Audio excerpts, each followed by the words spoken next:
Hey, Gary, Queensland, you've got a bit of a, well, the love affair that was there between Stephen Miles, platonically, of course, and Annastacia Palaszczuk, they seem to have really fallen out. She won't back him publicly to win the next election, which is due in October. Then she sort of now has eked out some sort of endorsement under a bit of pressure. What's going on?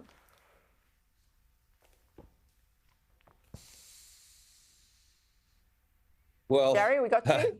Peter, yeah, you got me. I'm in Jakarta in Indonesia, where they actually like to get a visa legitimately to come to Australia, but the immigration department's so hopeless, it's very hard. But anyway, on the Queensland matter, let me tell you that somebody's had a word in Annastacia Palaszczuk's ear. And that is, you know, if you'd stayed on, you probably could win because this bloke's so far on the nose. So any wonder she doesn't want to be anywhere near him. He is political kryptonite, and I'm sure he's going to go down. But, you know, Annastacia might have actually been able to eke out a win, some are saying to me. So interesting days.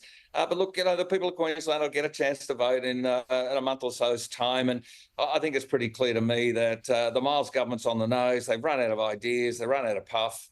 Let's just hope that what comes next will justify the vote people are going to give them. That's as simple as that. And hopefully David Christopher will outline a vision that'll get people excited. We'll see. Well, let's hope they don't do in Queensland what they did in Victoria and put back a bad Labor Premier. I hope people will show him the door, but we'll see. We'll watch it here on Sky News.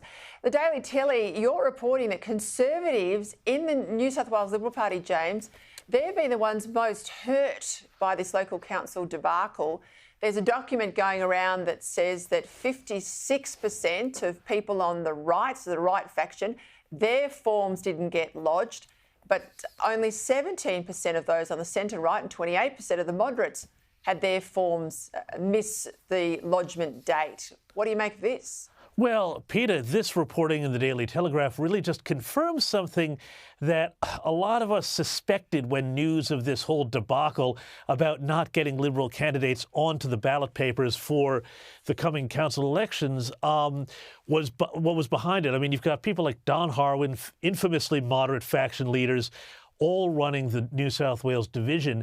And people were saying from the start, this is going to wind up coming out as something that really hits the right, the Conservatives, much harder than the moderates. And these numbers would seem to suggest it. And it suggests that what we really need is a full-on clear-out of this division. It doesn't mean just Richard Shields falling on his sword. It means Don Harwin too. What's concerning here, Gary, is that some of these council seats were seats where there was a Liberal wanting to run who was in strong opposition to wind farms, offshore wind farms or solar panel installations inside country towns. And those are the seats where forms have mysteriously gone astray. So there will be no one speaking out for those who are opposed to all of this development.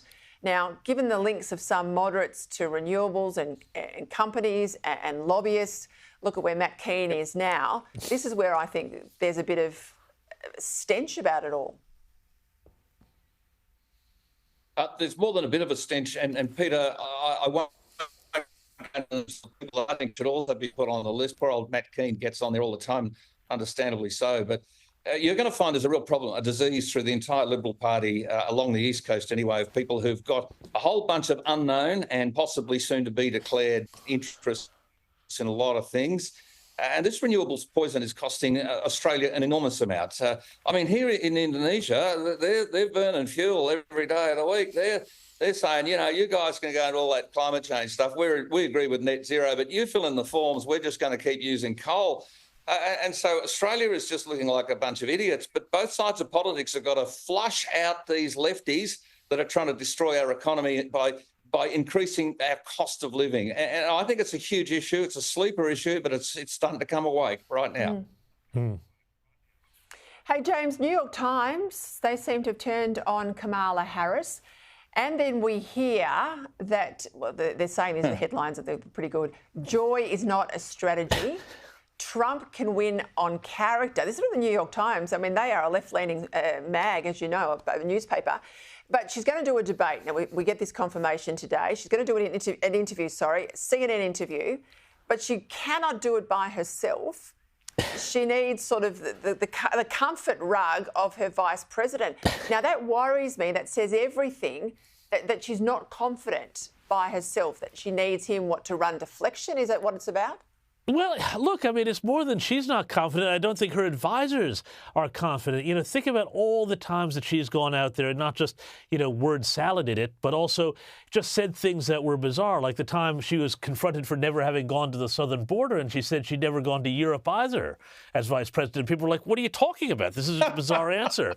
But, Peter, this interview is fascinating because they've gone with CNN and Dana Bash. Very, very friendly softball interview we can expect. And even in those circumstances, as you say, she's got to bring Tim Walz along with her. So I don't think we're going to get much in the way of serious questions about why she's flip-flopped on all her positions. But at least some people in the media, even on the left media, are saying, we fell for the whole thing with Joe Biden where we let you treat us like garbage and don't talk to us.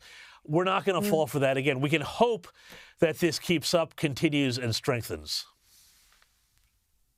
Gentlemen, thank you. Enjoy Jakarta. Keep away from the smog. Let them enjoy their coal. Thank you, gentlemen. Thank you.